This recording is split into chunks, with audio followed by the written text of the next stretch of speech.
If you don't believe that, let's talk about the Bible real briefly. Children of Israel, when they were in slavery in Egypt, what did they have to let go of in order to get to the promised land? Living in the same place. Living in a house with certainty, having a roof over your head. What else?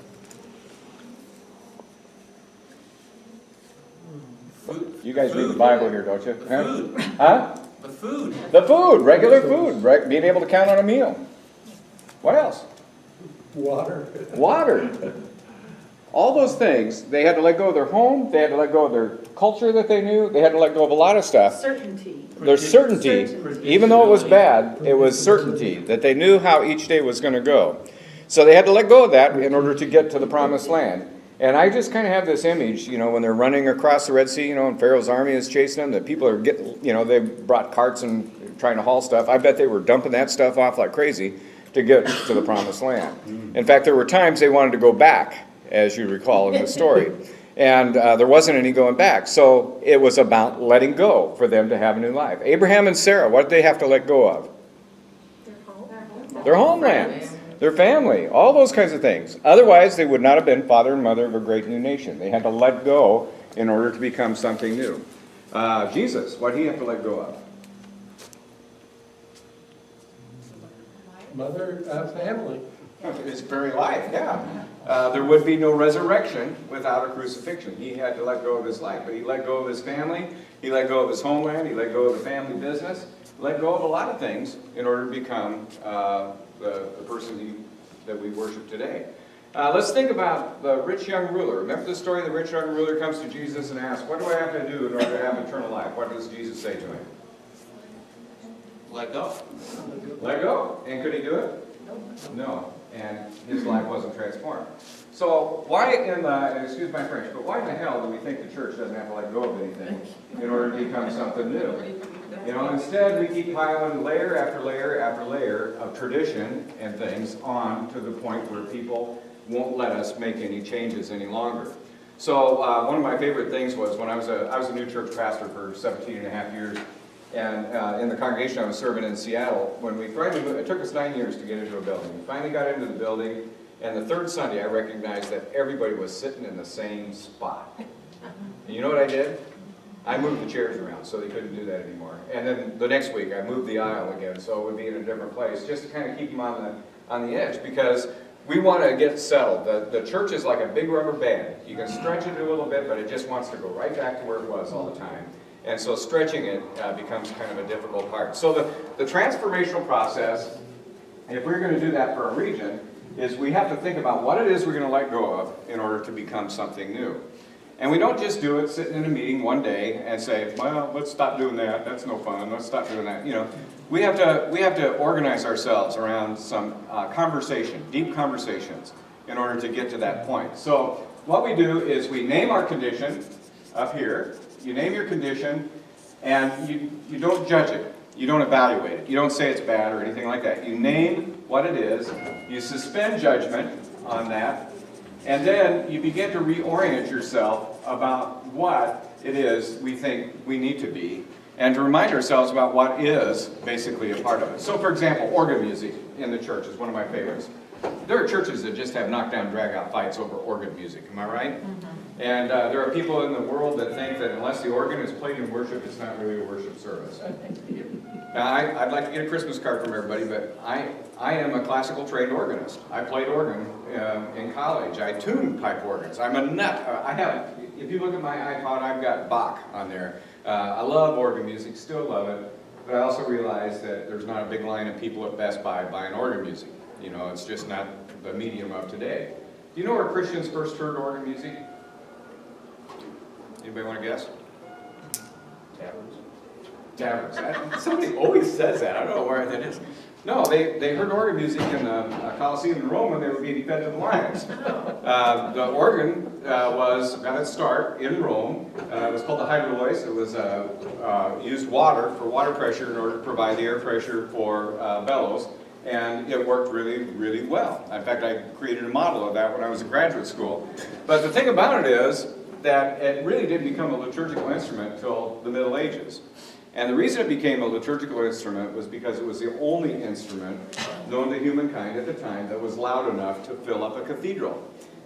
You know, that kind of large space. I mean, if you've ever heard a harpsichord, it just goes tinkle, tinkle, tinkle. It doesn't play very loud, or any of the other little instruments, they didn't do it. So that's when it started. So why would we insist that that's the only musical instrument that can give praise to God?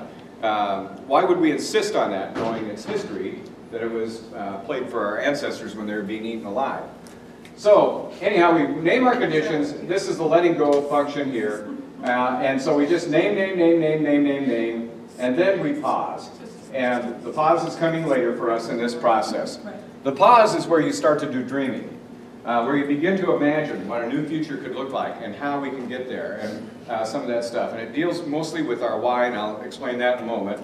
And then after we go through the pause, then it's a fact that you start working to prototype your way into a new way of being. That's why I really like the one statement over here that says, executing action and making the first step. It's one thing to have an idea and to talk about it. It's another thing to actually take that first step and do it. And one of the things that's fun about working with Hope is we make you take the first step. We don't quit bugging you until you do it. And so we're going to have a lot of fun doing that. Now, when you're working with a region, there becomes another issue. Anybody want to guess what that another issue might be when you're working with a region in this process? What would be some of the... Other institutional impacts. Yes, other institutions. So you have local congregations and you have general church partners to contend with in this process of recreating your image. What else? Let's just say it gets messier the bigger the organization. And you have how many congregations in this region? 84. 84 or something? 80-something. Yeah, I got 90-something in the yearbook. But I mean, there's a whole bunch. There's a pile of congregations here. And we're going to need, it doesn't do any good if everybody in this room is on board with what we're going to do in the future. We've got to get adoption. We have to get people to say, yeah, that sounds like us. We've got to move them along through the whole process. And so we need to be ahead of where everybody is, but not so far ahead that we have a difficult time bringing everybody else on board. It doesn't do very good to create a new image about what we're going to be in the future if we don't inspire the people that are going to be a part of this new unrealized future that we have. So down here at the pause, we develop what's called our future story. And we won't do that this week, but a future story is a metaphor and images about what we hope the future of this region will look like. And the future story, the reason it's a metaphor is because it's about a dream. It's about dreaming about the future, about what is happening 5 years from now. We don't use vision statements anymore. For those of you that were new church planners back when we did new church planning, we don't even use vision statements anymore. Vision statements are institutional goals. And they normally say we're going to start X number of this, and have this kind of activity. We'll have some of that stuff in this when we get to the end, but we're going to be painting a picture of what it looks like for congregations to work together towards justice or transformation of people's lives or whatever it is that you come up with. We're going to create images. So you remember Martin Luther King's famous speech, I Have a Dream? You know? What would have happened if he said, I have a vision, and he said, number one, we're going to create equal housing opportunities for everybody. Number two, we're going to pass civil rights legislation. And number three, what would have happened to that speech? Would anybody have remembered it? No. What he did so brilliantly in that speech was he painted the picture of what it looks like, and it was a dream about what the future would look like. Does anybody remember some of the images that he used? Yeah, walk hand in hand. People judge by the content of their character rather than the color of their skin. White children, black children playing together on the playground. Let freedom ring from Stone Mountain to, you know, all those images were powerful images, and everybody said, that's the kind of America I want to be a part of. Now, that was the dream that led to a new reality. And so that's the kind of imagery that we're going to be working on together. And then we're going to develop ways to prototype. And we're going to go into more detail later on about what we do, but I want to do one more quick paradigm before we get into some of the other stuff that you can do without. And that is the golden circles. Has anybody ever seen Simon Sinek's golden circles? Simon Sinek says that, and he's right, is most of the time we tend to work out of the outer circle, which is what are we going to do and how are we going to do it, rather than working out of our why. Why do we exist? So for a local congregation, this is how it actually works most of the time. They'll say something to the effect of, well, it's going to be Easter this year, what are we going to do? And so, oh, let's get Easter lilies, and let's have the choir sing something special, and, you know, generally speaking, we come up with pretty much the same thing we did last Easter. Or maybe we get a new idea, we tweak that just a little bit because we're asking ourselves, what are we going to do? We're working out of our what. And when you look at church calendars, you'll oftentimes see that we replicate the previous year's calendar over and over again. Every once in a while we tweak it with a little something different, or we do something a little different spin on something, but basically we're doing the same what over and over and over again. We're not operating out of why we exist. And so, so we think about all the what things that a church does, and we create that. So if we were to start this process talking about what do regions do, we would come up with the same list of things that we do, and we'll say, let's do it better. And that would be the end of the process. But have we ever really thought about why we exist as a region? Why did God put us as congregations together? Why do we exist even as congregations to start with? Why has God called us to this time and this period that we're a part of? When we start dealing out of our why and working out of that, then all this other stuff comes together later. But when we start with a what, we wind up with an organization that really doesn't make much sense. Does that paradigm make sense to you? And so when we start, sometimes we'll get down as deep as our why. So for example, I was working with a church, I won't tell you where it was, I'll call it Florida, but they had this bazaar that they do every year.